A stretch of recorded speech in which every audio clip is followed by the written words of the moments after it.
মারলো গোলাম মুর্তেজা, গোলাম মুর্তেজা এসআই মারলেন কেন? মারলেন কেন? মমতা বন্দ্যোপাধ্যায় 200% কাজের নমুনা দেখুন। গরিবের বাড়ি এরকম থাকতে পারে কখনো? প্রসেসিং ইউনিট নেই, গ্যাস বেড়াচ্ছে, স্মেল। এখানেও তো মানুষজন থাকে। কি অবস্থা দেখুন, কি অবস্থা! কোন বাড়িঘর অসংখ্য অসংখ্য এরা বাড়িঘর হারানো অসংখ্য করছে। আসার মতো না, লজ্জা থাকা উচিত। শুধু এরা বাড়িঘর আশঙ্কা হারানো আশঙ্কা করছে।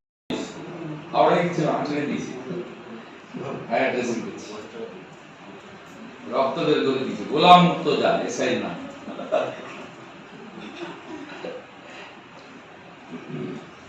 আমি নিয়ে নিচ্ছি। আবার আমি বেরোচ্ছি বল 5 টাকা।